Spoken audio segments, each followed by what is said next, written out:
it's your first drag race. You say, how can anything be louder than that? Stand back. It's coming.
They've got a little more clutch, a little more power now.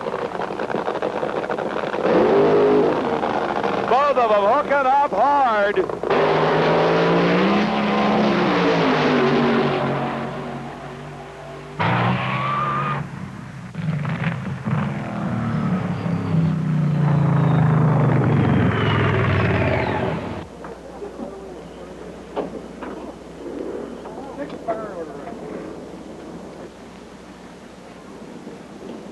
Shroud's got on the thing. The shroud's got on. Ripped her out, so we have to do a little glass work. Well, we're in the program, I think. 6:15, I think so. I run it, you know, she's driving much a mile an hour, too. She was traveling pretty fast, you know. I run her through the lights. I didn't mean to do that, but she was What kind of mile an hour? Anybody here? I don't know. It had to be pretty good, though. You know that some of it's just, you know, the same time before? Yeah. Okay, you know when that thing started to shake before, you know? The thing started just almost on the verge, and then just straightened out. It just started to shake now. I know. I saw it, too. Tires coming through. Oh, Dave, not again. Oh, no. What are you, popped another one? Look at this thing. Filter, car bottle? That's the one I popped off by accident. Yeah. Okay, that's all right. It costs too much, man. I'm saying $80 every time. That's not the one that had the bad valve this morning, is it? No. I have to go on the starting line. 6:15. I don't know what the mile an hour was. I couldn't believe it, huh? 6:15. You just set a new track record. Track record was 6:18. Hey, is that right? Yep. Well, I was mile an hour. I didn't hear it. Are we here or what? Put that Howard decal on there now. Wait a minute, put that Howard decal on there. Jerry up there. Boy, she was smoking a little bit, though.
drag racing, of course, has evolved from racing right on the streets. That's where it all began with, you know, a bunch of kids that get together and block off a street or do whatever they had to do to race their cars from a standing start as far as they would run. Traditionally, the distance was a quarter mile, 1,320 feet. And from that evolved the things that we're doing today, which are acceleration tests and the standing start. Naturally, we're much more sophisticated now than we were 10 years ago in that we have electronic timing devices to time the cars to within a thousandth of a second. We have side-by-side heads-up racing by cars that cost as much as $30,000 and $40,000 to build. From the days when they were running a quarter mile at 11 seconds, we've now got cars running a quarter mile in 5.5 seconds and speeds over 250 miles an hour. Scientists and engineers never thought that it would get this far. They predicted in 1956 that a man could not withstand the G-forces on his body.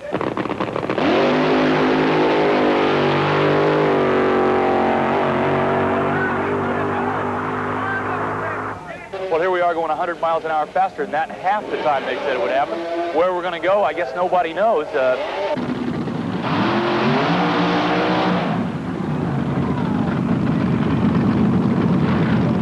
If Ralph Nader and the ecologists don't put us right away, I'd say we'll probably see a 4-second run somewhere. Just a guess. Well, I think it's one of the largest spectator sports in the world right now, and I think it's getting bigger. The only thing that we're fighting right now is the noise end of it. When you take an engine like mine that puts out in the area of 2,000 horsepower, and the noise is about the same as a jet taking off,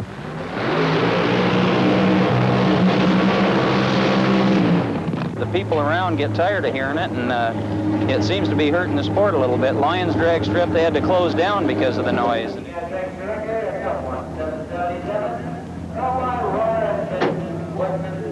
When we called them funny cars originally, I don't think we ever dreamed that they'd get to the popularity they are now. Fact of the matter is, a funny car is really a dragster with a fiberglass body on it, and it's a replica of a street car. I mean, it looks very much like a Chevrolet Monza or a Mustang, too, or whatever, except for the fact that it weighs about 1,750 pounds and has an explosive motor in it that's capable of pushing the car to speeds of, well, Don Perdome's national record of 240 miles an hour at 597 is absolutely phenomenal. And as far as kids go, funny cars are the accepted thing.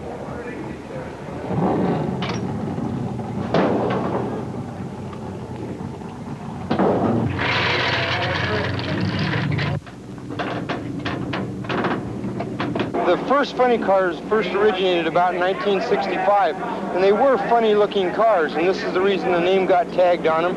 It's needless to say, a car like this, there's really nothing funny about it.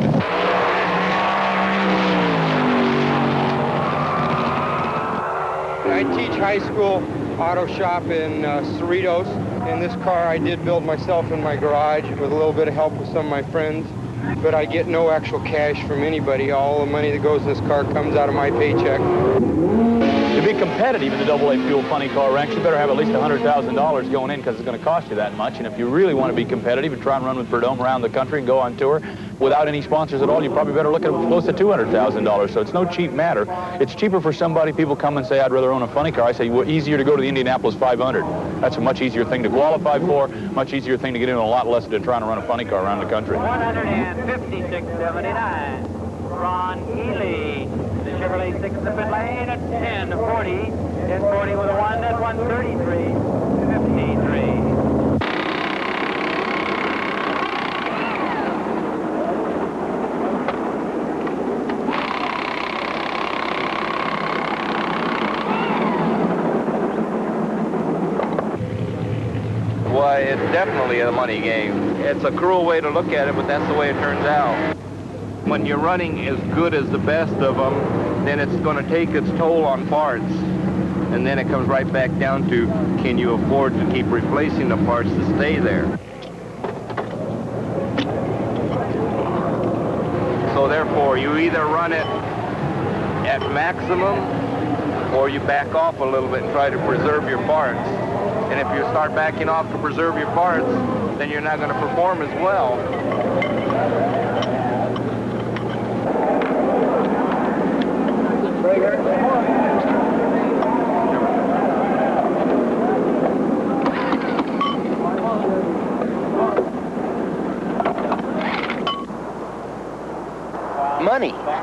Money.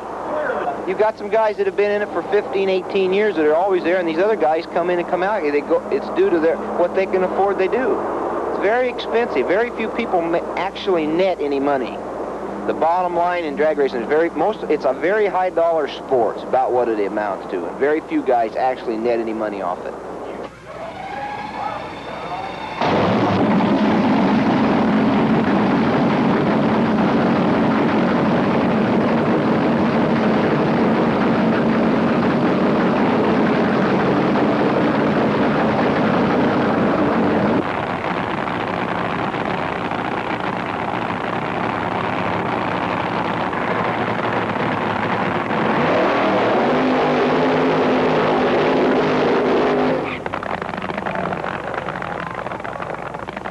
Burnouts, a most necessary ritual in funny car racing. Sure, they're fun to watch. Tire smoke streaming from the windows of these cars, but it really is not fan time at all. It's very necessary to put some fresh, sticky rubber down on the pavement, to heat up the tires. And the crewmen play a very important part in bringing these drivers back into those tracks.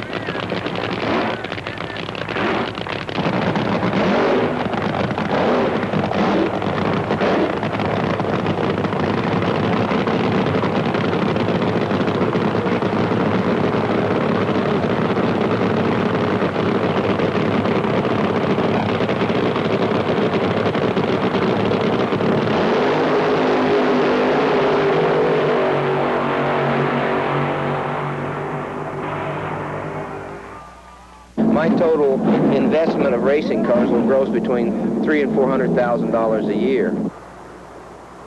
It's just like a gunfighter. The way to build your reputation is to beat the big names or win some big races.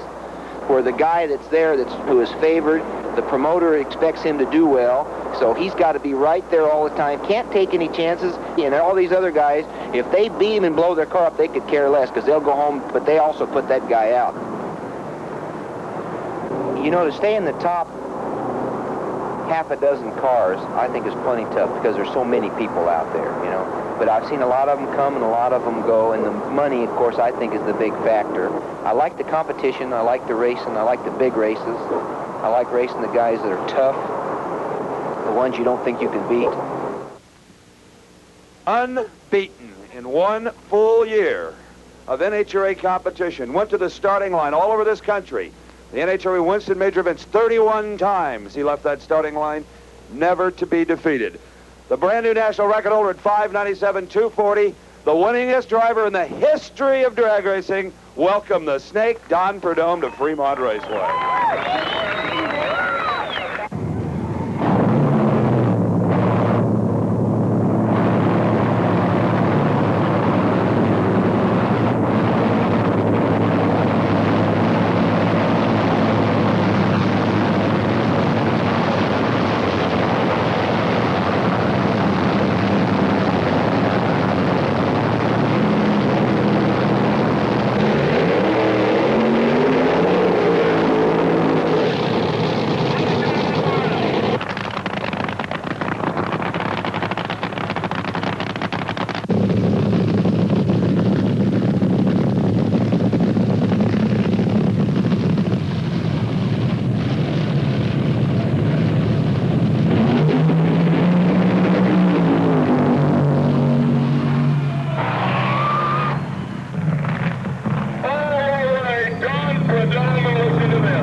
McEwen had an awfully good year.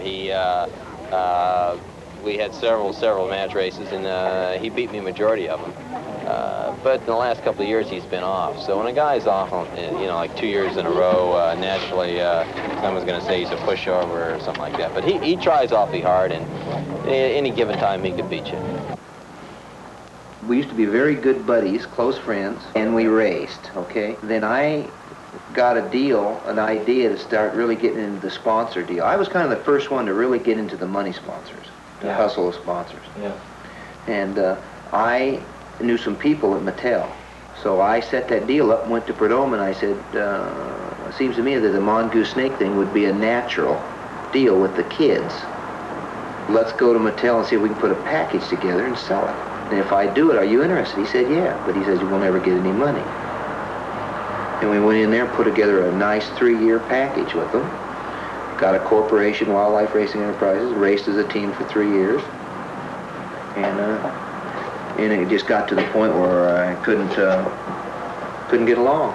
The guy that I was driving for was very big on nicknames and things, and he says, this is just like the mongoose and the snake in Ripley's Jungle Book.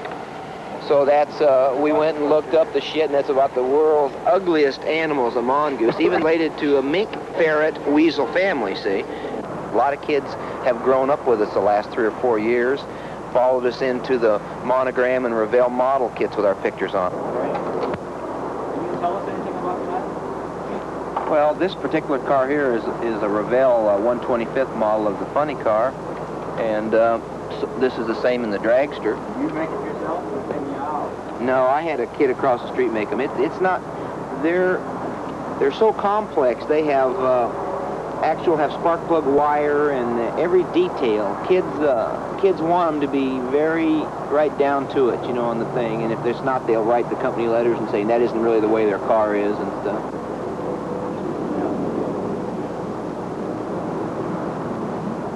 It's a very big selling thing in the country. They sold a lot of those, millions of them. There's a lot of things going on, and drag racing still has never broke into the newspapers. The drag racing fans are hardcore, you know. You run the TV and radio advertisement, and they come out and watch.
The chassis are aircraft alloy steel. It's 4130. It's a high-strength material that you can use because of its lightweight.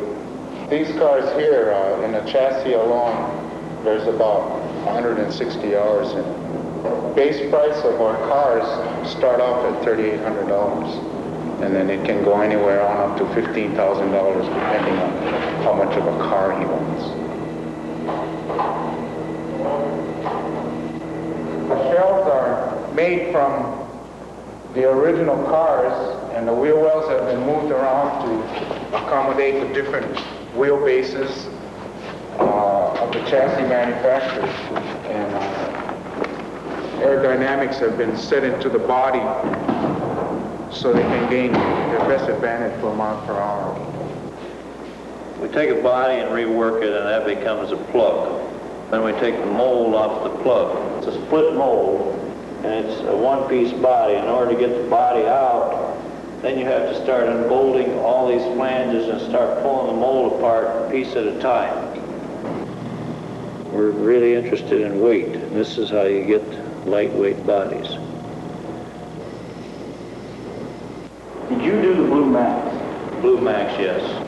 It's been highly modified. Probably one of the tougher ones we've had to do to adapt to racing. We spent, I'd say, 7 weeks of many, many hours, probably 16 hours a day to get that car ready.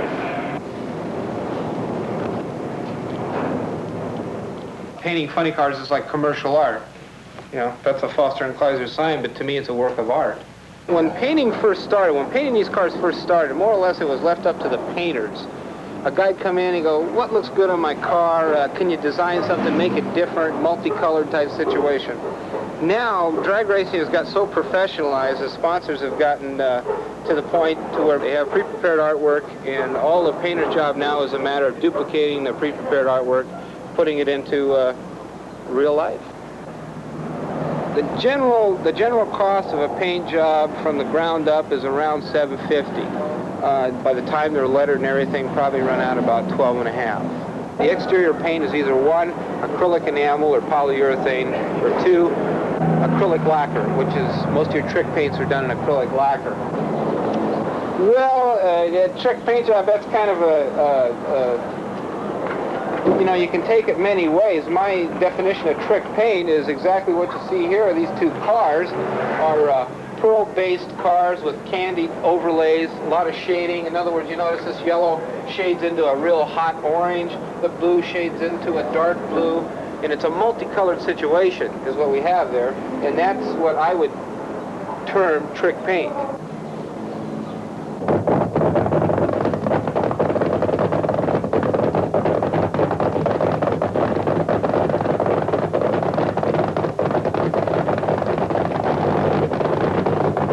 Drag racing is like a needle. I mean, when it's under your skin, it's hard to get out.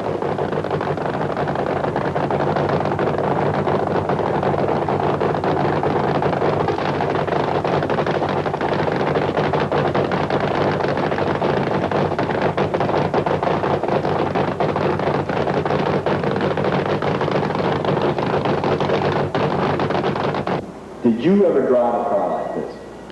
Never. Well, you've only been on the build. Well, I build them because I love the cars myself. I love drag racing. I used to drive race cars before, but nothing quite like this. And I can't afford to race one of these, so you know, I get it all out by building it.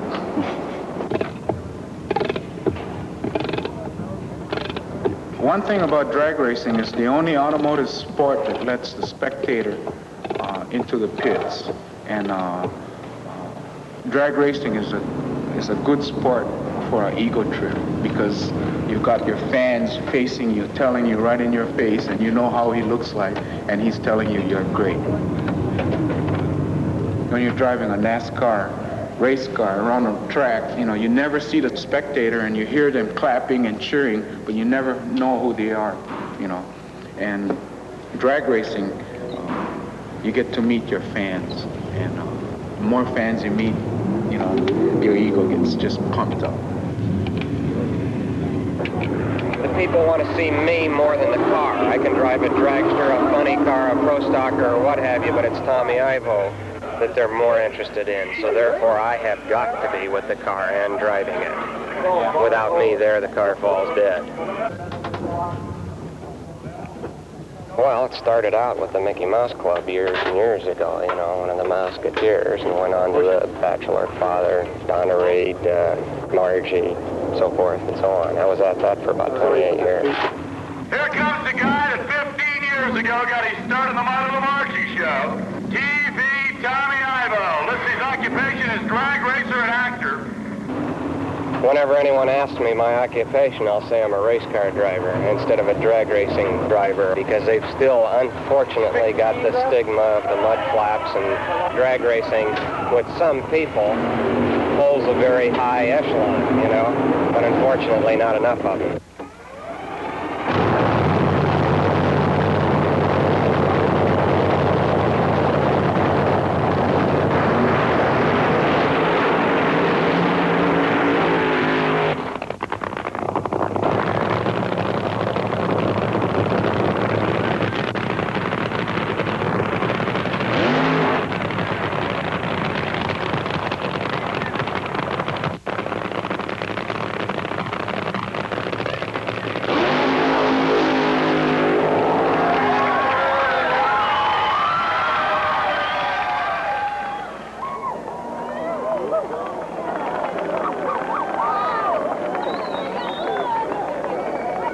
And all of a sudden, the car started hazing, and he was sideways and shit. I was looking at the tree, and it had the thing all shrouded off.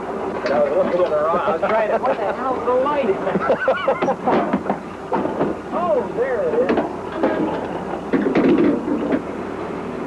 is. Cha-Cha's enjoying a flourish now because she's a chick, you know. Chicks want to be garbage collectors and jail guards and everything else, so whenever a chick does anything and does well at it, as she has, naturally the media picks it up just like that. I think Cha-Cha does a very good job. You know, she's a woman driver. I don't think that makes any difference. She's very good on the starting line, and she seems to handle the car all right. She was in a couple of fires with her funny car. You know, she does all right. Of course, with the women's lib thing and everything being a big deal, it was a real easy thing for her to get a lot of publicity last year. Everybody picked right up on that because of the, you know, the Chris Everett and the Billie Jean King and the first woman senator and all that kind of stuff. So, you know, that's okay. If I had to race her, I'd race her like anybody else, you know.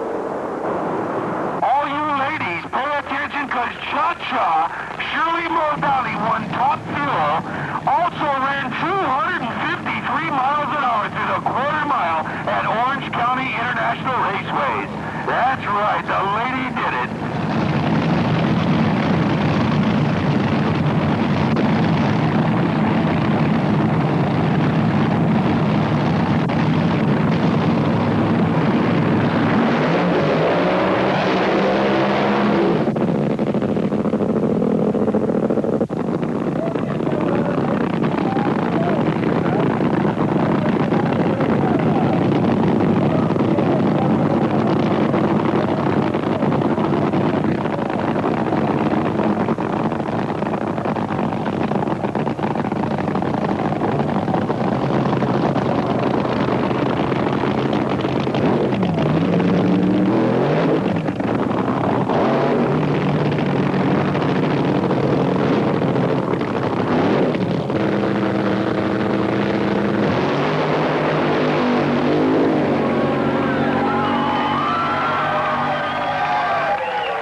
cost me like $150,000 a year just to maintain this one car.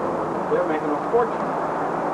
Well, you've seen Pink's place. You've seen his flow bench, his supercharger motors thing. That costs a lot of money, that stuff he had made. And he is the highest priced engine builder in the country, but I think he does the best work. Over the years, I would say that all of the top funny cars were running our engines. And when I say top cars, I mean the ones that set the lowest ETs or top speeds or win the majority of the races or set the records. If I come in here, I'm the customer, I want a complete top fuel engine, the best. You're looking at about $11,000 for complete. That's aluminum block and aluminum heads and all the latest parts that are available. Do some people have more than one? Well, yes. If you're going to be competitive and you want to race and make money, you have to have more than one. You need to have minimum of 2, possibly 3.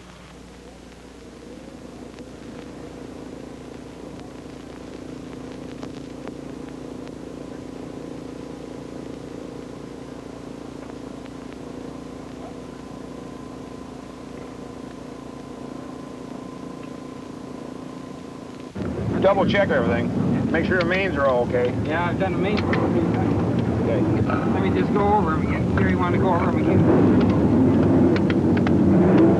This engine here produces approximately 2,000 horsepower, is built, designed, and equipped to run nitromethane, and it uses 6.5 gallons of fuel on a run, a little over 6-second run.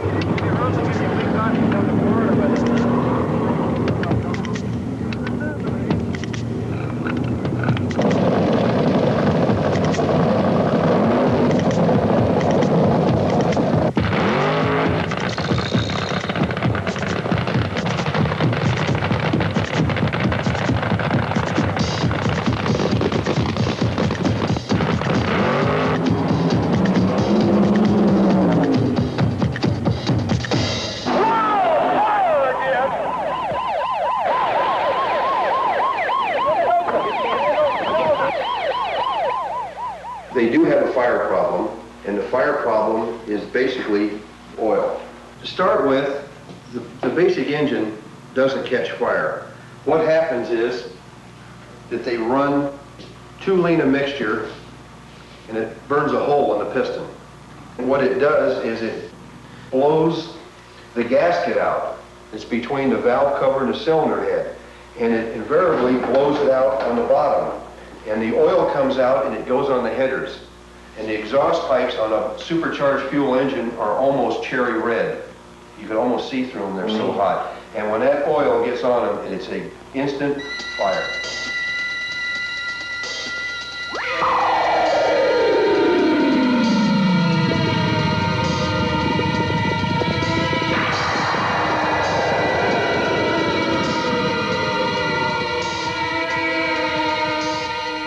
And when the cold fuel coming in and the pressure and the fire coming up meet, then you have the explosion and it blows the supercharger off of the engine.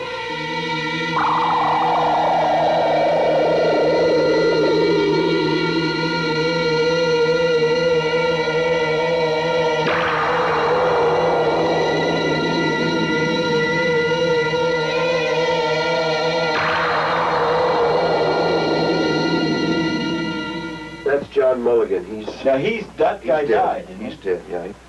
He didn't die in the racing, did he? Yeah. He did? Yeah, he at Indianapolis a few years ago, they broke something in the clutch, and one of the bolts came out and went through the oil pan, and the oil came out and got on the headers on the exhaust system. This is a front engine dragster, and it caught fire, and there's nothing worse than an oil fire. A fire is a fire, but an oil fire burns with intense heat.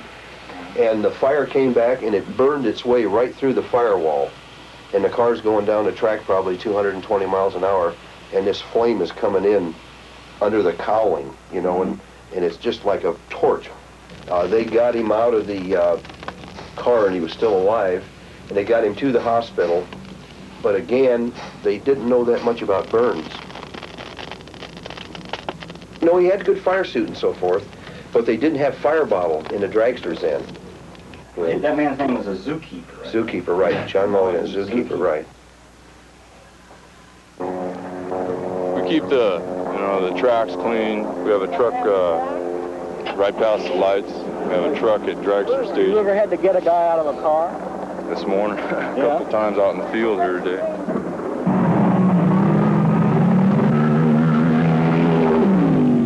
All right through there, he caught that cyclone fencing and it wrapped him up pretty good. You wrapped? Yeah, they said the tire wrapped around the car. Wrapped around the tire, wrapped around the whole thing. And they might hit a slippery spot and then hook up again, and that's what'll flip them. That's what just happened to that one that one that flipped right down here at the guardrail.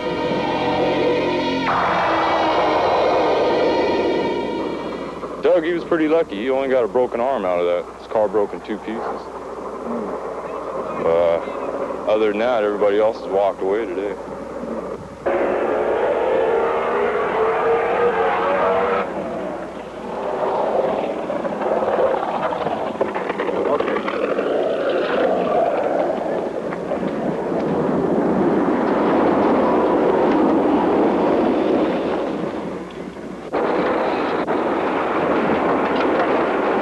I've had some close calls, but luckily I haven't been hurt. But I think everybody has been in the same situation. There's always a close call, so you just can't say how close they are or what would have happened. What about the danger back there? It's no more than anything else. Yeah. It's like getting up in the morning. Are you worried about the danger of getting yourself killed out there? No.